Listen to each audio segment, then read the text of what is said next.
Mi padre, Publio Cordón, era un empresario cuando lo secuestraron, un empresario de Zaragoza no conocido. Ahora, con lo que pasó, pues se pasó al mundo público y se hablaba del, pero era un hombre de Zaragoza, un empresario de éxito, que era el típico hombre hecho a sí mismo, que nació pobre en un pueblito de Soria, hijo de, bueno, son estos hijos de la guerra civil, que se había quedado huérfano de padre. Su padre era republicano y murió en la guerra, y fue criado por su madre viuda en unas condiciones de gran pobreza. Entonces la madre se lo llevó a él y a su hermanita pequeña a Zaragoza. La madre tenía 1000 trabajos y mi padre creció con mucha ambición de no volver a vivir con pobreza, ni él ni nadie de su familia, su madre. Entonces él empezó vendiendo seguros. Para que te hagas una idea cómo era, ¿no?, de ambicioso y de ganas de triunfar. Una vez se puso a vender seguros de puerta en puerta. Me compró usted un seguro, ¡boom!, portazo en la cara. Un día vendió en Logroño a un concesionario de coches seguros por 7.000 pesetas, una comisión de vender seguros, y volvió a casa, los puso en círculo los billetes y todos bailaron dentro del círculo de billetes para que les diera buena suerte. O sea, era una España antigua, una España que estudiaban a la luz de la vela, porque si encendías la luz no podías pagar. Entonces él, creciendo con estas condiciones, se hizo un hombre muy fuerte, estudió mucho, trabajó mucho y triunfó económicamente. Y yo nací ya en una familia que no tenía ningún problema económico, la verdad. Entonces, ¿qué pasó? Que en el año 95 un grupo terrorista que se llamaba Grapo, que su ideología es el comunismo, querían el comunismo, pero el totalitario, no un partido comunista al que puedan votar los comunistas. Ellos querían salir de la democracia, que fuera como en la Rusia bolchevique. Entonces estos Grapo deciden secuestrar a mi padre porque era un rico de Zaragoza y nos dijeron que lo iban a liberar si les dábamos el dinero que pedían. Y, bueno, la carta que mandan a la familia es tremenda, es que tenían que expropiar a este empresario explotador de obreros por los crímenes que había tenido contra la gente pobre y que querían hacer justicia social. Me gusta hacer énfasis en la ideología del grupo que lo secuestró porque él tenía una ideología bastante de izquierdas, en realidad, y venía de una familia obrera, por así decirlo, y al final, pues eso, unas personas con una ideología, en base a esa ideología deciden quitarle la vida. Y bueno, primero nos extorsionaron para que les diéramos el dinero y luego resultó que había muerto. Luego veremos cómo, ¿no?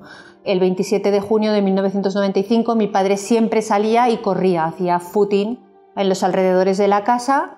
Yo había quedado con él en Madrid porque trabajábamos juntos y tenía que coger un avión a primera hora de la mañana, tenía una inversión importante en Madrid, le estábamos esperando para su firma y de repente me llamó mi madre y me dijo: oye, tu padre no vuelve a casa. Pero ¿cómo que no vuelve a casa? Que se ha ido a correr, que han pasado 2 horas, corre media horita y no ha vuelto.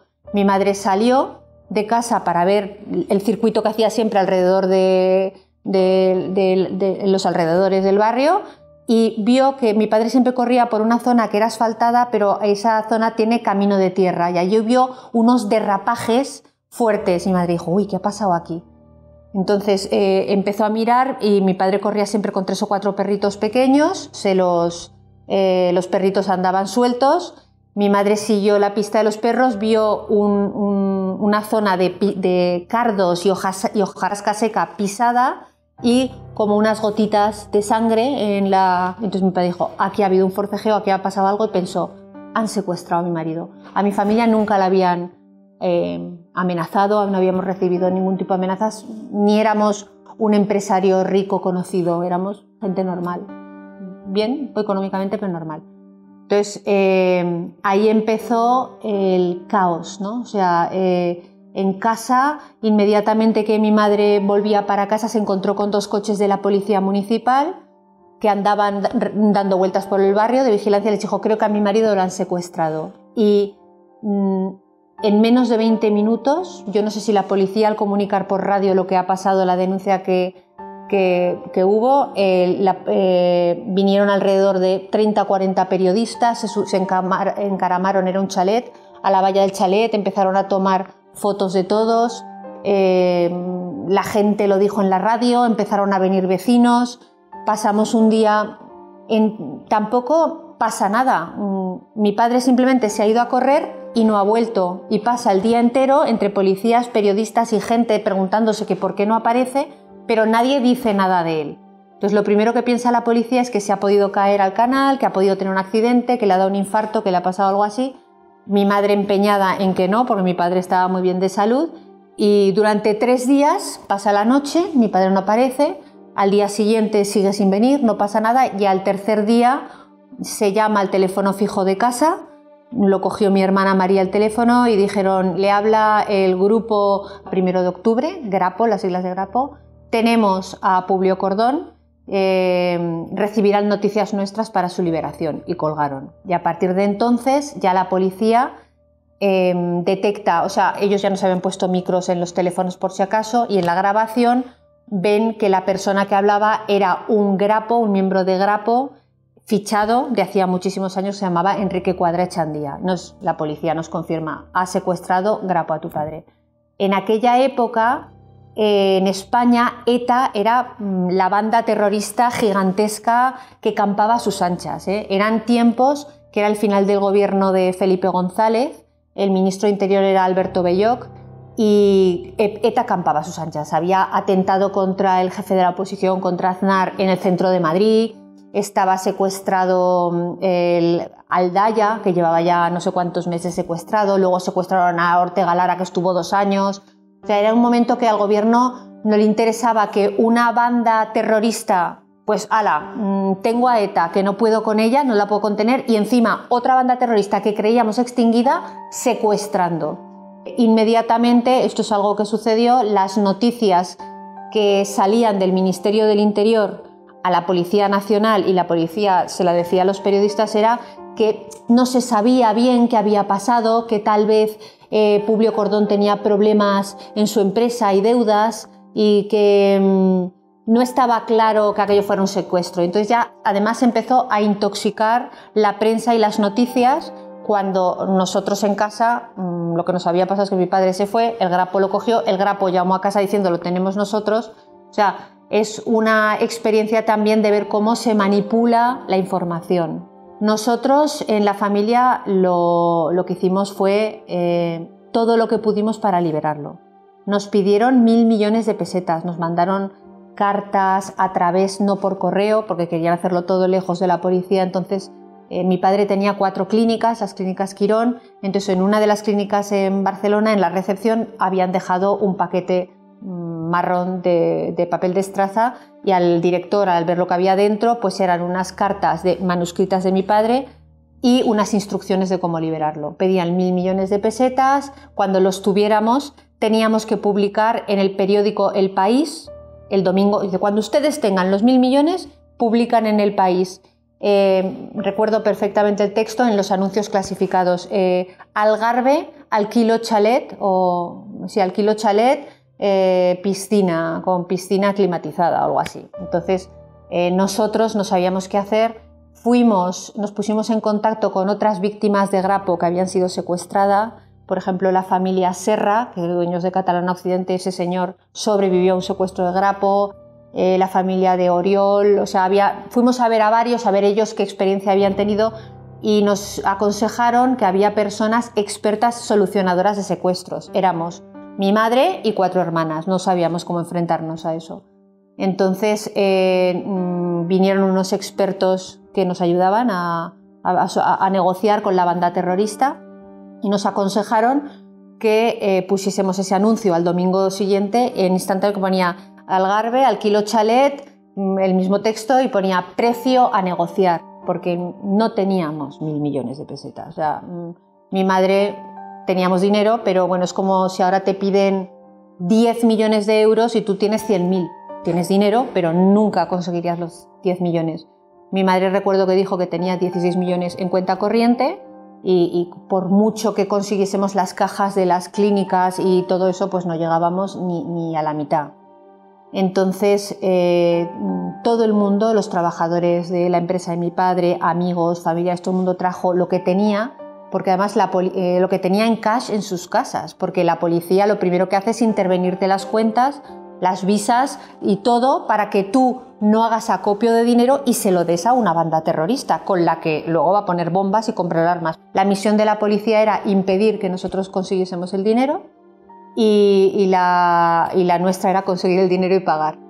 Y estuvimos negociando con Grapo, negociando con bancos créditos, negociando con la policía y al final no pudimos hacerlo solos y quedamos con la policía que nos ayudaran a conseguir el dinero y nos acompañaran al pago del secuestro en París. En vez de 1.000 conseguimos negociar 400 millones, 200 más o menos los conseguimos nosotros de cajas de amigos, de familiares, de ayudas, y los otros 200 los pedimos a un crédito a un banco y la policía autorizó que se nos diera ese crédito, y ya con esos 400 millones en cash, que un día antes vino la Policía Nacional y grabó con cámara de vídeo, o sea, me ocupé de extender, nos pidió la policía que extendiéramos todos los billetes por el suelo para ellos grabar con una cámara para tener todos los números de serie y que esto les sirviese para investigar a la banda, a lo que compraban, En aquella época yo estaba embarazada, ¿vale?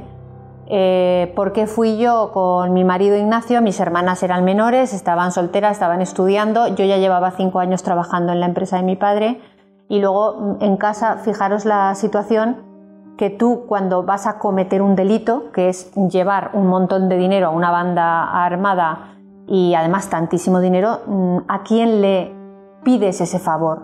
Además, ¿en quién confías que lo va a hacer bien? Porque al final te estás arriesgando, te estás poniendo en contacto con pistoleros. Y segundo, ¿y esa persona cómo sabes que no va a coger el dinero y va a salir huyendo él? Entonces al final dijimos, mira, ni podemos pedirle este favor a nadie, esto tenemos que hacerlo nosotros. Entonces fuimos mi marido Ignacio y yo a París y quedamos el 9 o 10 de agosto, no me acuerdo, creo que el 9 de agosto, en la Avenue d'Italie número 101 en París, que es donde nos dijeron que teníamos que ir. Vestidos de blanco y con un coche. En el dinero no quisimos poner un localizador, la policía quería ponerlo, pero nos daba miedo que mataran a mi padre, pero sí había un localizador en el coche. Llegamos a ese sitio y vivimos una jornada increíble, pero de película casi, porque estábamos de pie ahí a las 10 de la mañana, nerviosos, perdidos, con un coche con 400 millones de pesetas en el maletero. El día antes había habido un atentado en París, con lo cual estaban todas las calles llenas de controles policiales para ver si los terroristas de París seguían por allá. Imagínate nosotros con un coche lleno de dinero cash, o sea, y estábamos nerviosos. El Grapo llegó a las 10 de la mañana, las 10:30 no aparecían, y digo, pero bueno, ¿dónde están? Entonces nos fijamos que a unos 100 metros de allá había una cabina de teléfonos sonando. Entonces Ignacio, mi marido, se fue para allá corriendo, lo cogió y efectivamente Grapo llamaba a la cabina y dijo, coja el sobre que hay pegado debajo de la repisa. Cogieron el sobre y en el sobre había unas indicaciones de siga recto, la segunda a la derecha, quédese ahí parado 10 minutos, era un planito dibujado y les daremos más instrucciones. Hicimos aquello, nos paramos, llegamos a un solar vacío, lleno de vías de ferrocarril, con unos vagabundos que dormían sobre cartones allí, nos quedamos parados, yo pensando, ahora saldrá mi padre y los Grapo, les daré el dinero, y pues no, ahí no vino nadie, estuvimos como 10 minutos y al final uno de esos vagabundos se levantó, tic, tic, tic, le dio hacia la ventana, nos asustamos y nos dio otro sobre.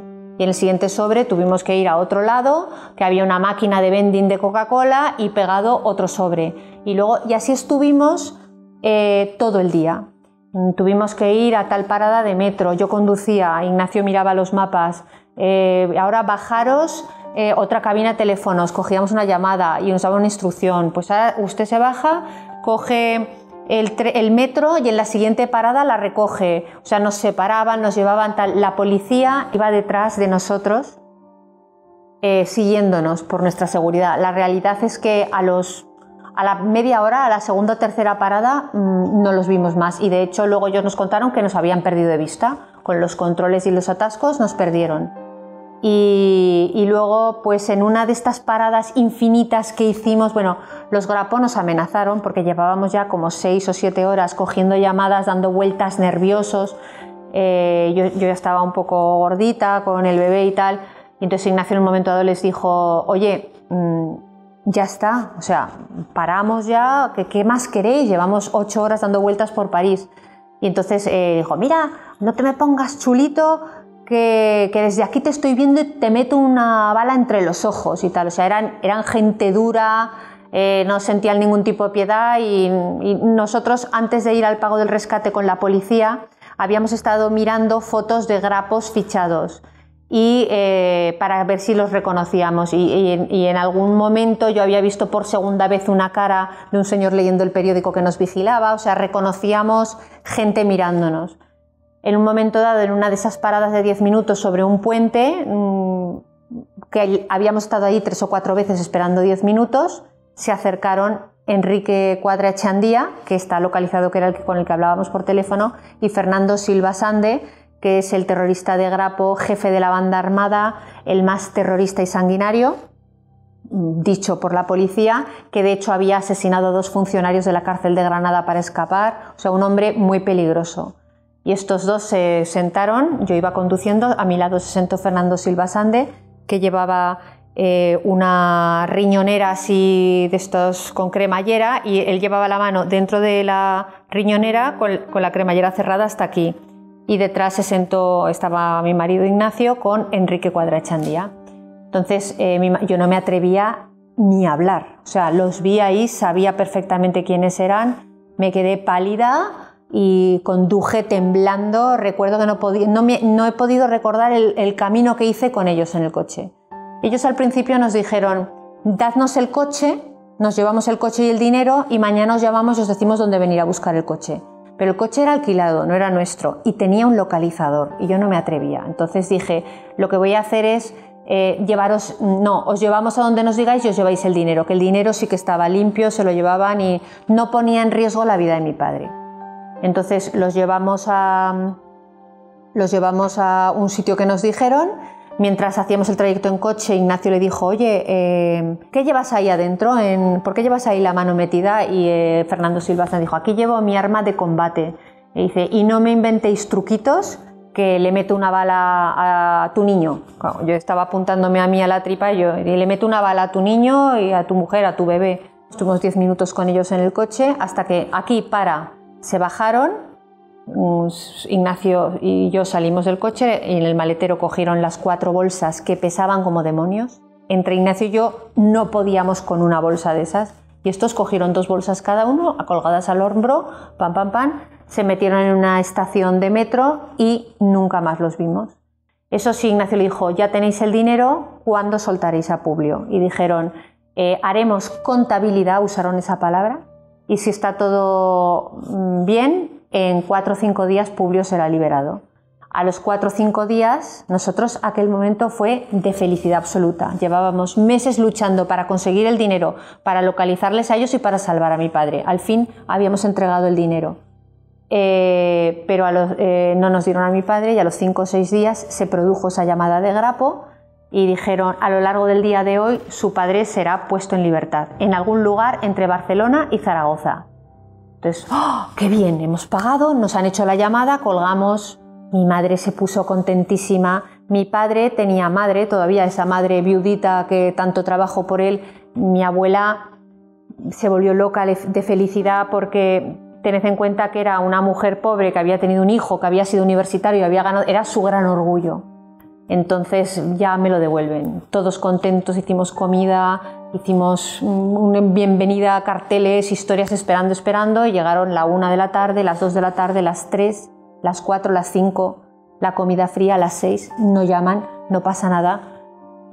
La policía, oye, que nos han llamado, que en teoría en algún sitio entre Barcelona y Zaragoza, empiezas a darle a la cabeza y si lo han tirado en una cuneta y al caer se ha dado un golpe en la cabeza y se ha matado y por eso nadie lo ve. Y si lo han dejado atado a un árbol en un bosque y nadie lo ve, no sabes qué le ha pasado, porque entonces empezamos a hacer, yo cogí un coche y me fui camino de Barcelona a ver si lo veía, imagínate que Total, desde entonces hasta hoy no hubo más noticias. Solo ha habido intoxicación, solo ha habido Grapo diciendo lo que él tiene que decir para quedar bien. Nosotros lo hemos soltado, allá él, no sé qué habrá pasado. El gobierno también intoxicaba porque no le hacía ninguna gracia tener otra banda terrorista poderosa que empezaron a caer grapos y a haber juicios por ellos. Entonces el gobierno se lavaba las manos y decía, a ver si este señor tenía cuentas pendientes y ha aprovechado este secuestro para escapar. Entonces, a la pena y la tortura de ver a tu padre, que era un buen hombre, torturado, porque las cartas que nos escribías del Zulo es esto es un horno, tengo calor, no puedo aguantar más. Nosotras teníamos un hermano que había muerto hacía 2 años. Mi padre decía, ya sé por qué murió mi hijo mayor, Publito, es porque ahora está conmigo, me acompaña, hablo con él, lloramos juntos. O sea, mi padre ya, la escritura de sus cartas cada vez era más nerviosa, menos coherente, estaba triste, fue un sufrimiento muy grande. Pues a esa tortura de ese Zulo en el que vivió se añadió la ruina empresarial de lo que había creado él toda su vida trabajando, porque una compañía de seguros se basa en eso, seguridad económica. La gente te da dinero para que tú luego pagues sus médicos o pagues sus jubilaciones o sus seguros de vida. Empezaron a decir que a lo mejor este señor había huido porque quería. Entonces la gente rescataba el dinero, los corredores de seguros dejaron de apoyarnos. Entonces yo estaba en ese momento, era la única que trabajaba en la empresa familiar. La verdad viví algo muy duro, que fue enfrentarme a que en 6 meses estaba viendo deshacerse como un azucarillo todo lo que mi padre había creado durante 30 años de esfuerzo. Además me había ido a pagar yo, a recaudar el dinero, a intentar salvarle, no había conseguido tampoco liberarle.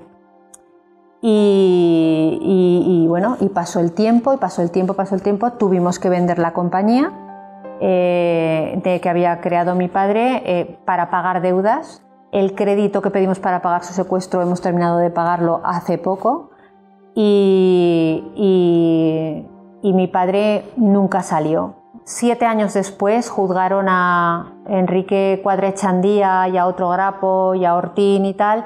Estos no dijeron qué había pasado, nunca se supo a ciencia cierta, y 15 años después se consiguió apresar a Fernando Silva Sande, que era quien estaba en la casa con mi padre custodiándolo, y en ese juicio Silva Sande, enfadado con su propia banda, ya cuenta una versión que la Guardia Civil cree.